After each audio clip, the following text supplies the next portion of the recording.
Bismillahirrahmanirrahim. Assalamualaikum warahmatullahi wabarakatuh. Selamat berjumpa lagi dengan anak-anakku kelas 9 di SMP Negeri 14 Surakarta. Kali ini Bundeng akan memberi materi pelajaran IPA bab 2 tentang sistem perkembangbiakan tumbuhan dan hewan. Ya, nanti bagian-bagian yang akan kita pelajari adalah sistem perkembangbiakan tumbuhan, kemudian yang B, sistem perkembangbiakan hewan. Anak-anak, kemarin kita sudah mempelajari tentang perkembangbiakan pada manusia. Tentunya kalian sudah pada ingat ya kemarin, dan kita sudah melakukan tes untuk ulangan harian. Nah, mari sekarang kita lanjutkan. Di dalam tumbuhan itu kan ada tumbuhan Angiospermae. Nah, perkembangbiakan pada tumbuhan Angiospermae ada pertumbuhan vegetatif alami, yaitu dengan rizoma, ini seperti yang terlihat di dalam gambar ini, kemudian stolonnya ini, kemudian umbi lapis, yang ini ya, umbi batang, dan ini adalah tunas.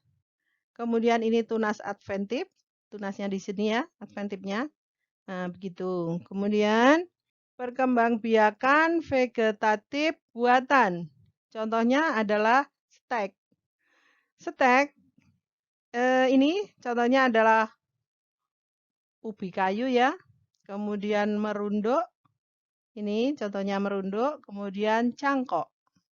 Seperti mangga contohnya yang akan kita cangkok, yang banyak kita pakai ya. Kemudian yang selanjutnya adalah generatif. Generatif itu perkembangbiakan generatif merupakan perkembangbiakan yang terjadi melalui pertemuan antara gamet jantan dan gamet betina. Lalu bagaimanakah mekanisme pembuahan ganda pada Angiospermae? Ini ya, di sini ada putih. Kepala putih itu alat kelaminnya betina untuk tumbuhan. Sedangkan di sini adalah kepala sari atau benang sari ya, yang merupakan alat reproduksi jantan. Di mana nanti kepala sari ini akan menempel pada kepala putih. Nah, di sini akan menyatu antara sel telur dengan sel sperma yang akan terjadi fertilisasi, kemudian menghasilkan buah. Kemudian ini adalah calon tumbuhan baru. Nah, di sini akan menjadi daging buah, kemudian menjadi biji, berkecambah, dan kemudian tumbuh menjadi tumbuhan yang baru. Ini perkembangbiakannya di sini ya. Ini gambarannya. Nah, sekarang kita lanjutkan pada perkembangbiakan pada tumbuhan Gymnospermae.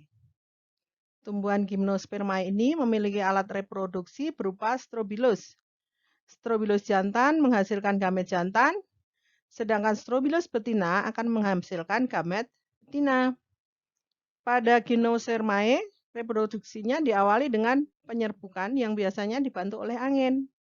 Kemudian serbuk sari dilengkapi dengan sayap sehingga memudahkan gerakannya menuju strobilus betina. Pada bakal biji, megaspora, terdapat struktur liang biji atau mikrofil dan kantong serbuk sari yang mengganti fungsi bunga sebagai organ reproduksi. Itu nggih. Sekarang metagenesis pada tumbuhan Gymnospermae. Tumbuhan Gymnospermae ini diawali dengan adanya strobilus jantan. Dan strobilus jantan ini akan menghasilkan mikrosporangium yang akhirnya nanti akan menjadi spermatozoid. Ini gambarannya di sini. Sedangkan strobilus betina akan menghasilkan sel telur di sini yang nantinya spermatozoid ini dan sel telur akan bertemu menjadi zigot. Zigot berkembang menjadi embrio, embrio menjadi biji, kemudian menjadi tumbuhan Gymnospermae.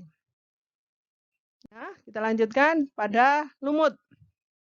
Perkembangbiakan generatif dan perkembangbiakan vegetatif tumbuhan lumut dan tumbuhan paku berlangsung secara bergantian melalui suatu pergiliran keturunan yang disebut metagenesis. Fase vegetatif atau fase sporofitnya merupakan tahap saat tumbuhan menghasilkan spora, sedangkan fase gametofitnya merupakan saat menghasilkan gamet. Itu. Ini gambaran dari metagenesis tumbuhan lumut di mana spora kemudian akan tumbuh menjadi protonema, kemudian menjadi gametofit yang akan menjadi archegoniumnya itu akan menjadi sel telur, kemudian antheridium menjadi spermatozoid. Di mana ketika sel telur dan spermatozoid ini bertemu akan menjadi zigot. Zigot akan berkembang menjadi sporogonium yang nanti akan menjadi sporangium. Kemudian kita lanjutkan dengan metagenesis pada tumbuhan paku homospora. Hampir sama ya, jadi spora nanti menghasilkan protalium di mana yang jantan akan menghasilkan spermatozoid, archegoniumnya ovum. Jadi ketika bertemu spermatozoid dan ovum akan menjadi zigot yang nantinya akan tumbuh menjadi tumbuhan paku homospora.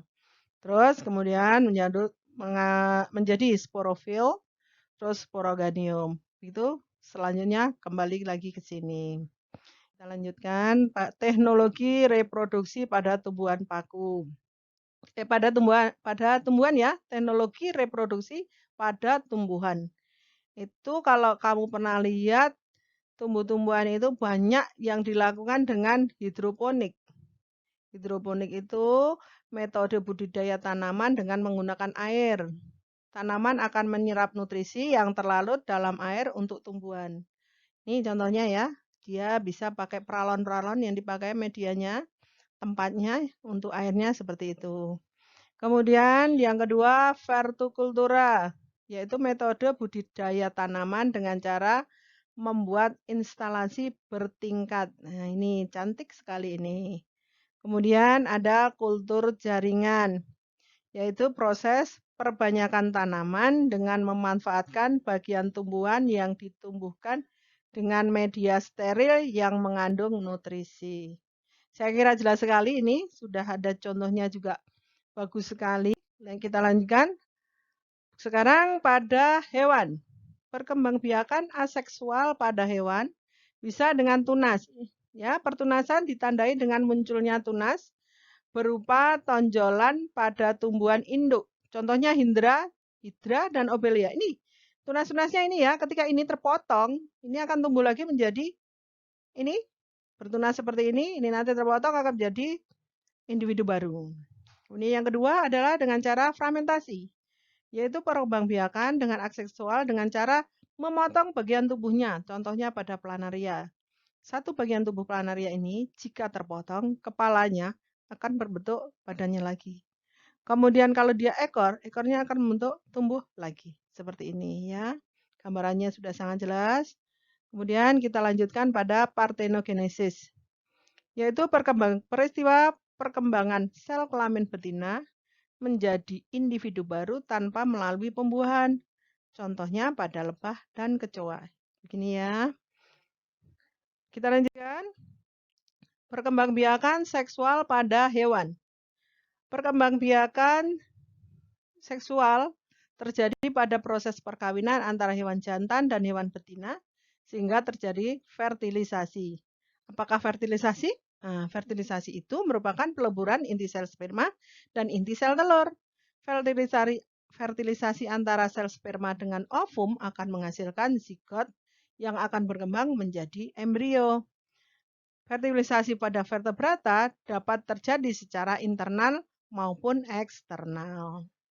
Berdasarkan cara perkembangbiakannya dan kelahirannya, embrionya hewan yang berkembang biak secara seksual dibagi menjadi 3, yaitu ovipar, vivipar, dan ovovivipar. Ini ya, kalau ovipar itu berkembang dengan cara bertelur, vivipar dengan cara melahirkan, sedangkan ovovivipar itu bisa dengan bertelur ataupun melahirkan.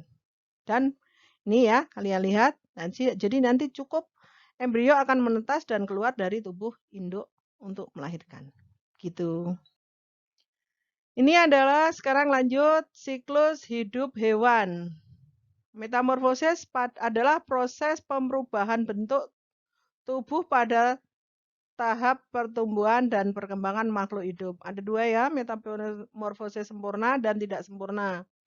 Yang sempurna, tahapan metamorfosisnya yang setiap fase mengalami perubahan yang sangat berbeda. Kalau yang tidak sempurna, jadi hewan mudanya itu mirip dengan hewan dewasa. Itu yang dinamakan dengan tidak sempurna. Oke, kita lanjutkan dengan teknologi reproduksi pada hewan. Yang pertama adalah inseminasi buatan. Apakah itu? Yaitu proses pemasukan cairan sperma ke saluran kelamin hewan betina dengan bantuan suntik. Contohnya ya sapi. Itu kan ada ya, kalau di desa-desa itu ada namanya sapi yang kawin suntik ya. Itu artinya ya itu tadi dimasukkan yang dimasukkan itu selnya saja. Kemudian cloning. Cloning adalah cara reproduksi hewan untuk memperoleh keturunan yang identik dengan induknya dengan memasukkan inti sel donor ke dalam sel telur induk yang telah dihilangkan intinya. Nah, begitu anak-anak. Saya rasa ini cukup sudah jelas ya anak-anak. Jadi nanti kalau kalian belum jelas, kamu bisa menanyakan dengan grup WA kita. Dan nanti soal-soal sudah bisa kamu ambil dari di Google Classroom yang akan Ibu tayangkan di sana ya nanti bisa diambil. Begitu untuk pelajaran kali ini saya cukupkan sekian. Assalamualaikum warahmatullahi wabarakatuh. Selamat belajar anak-anak, tetap semangat dan tetap harus jaga diri secara protokoler. Terima kasih.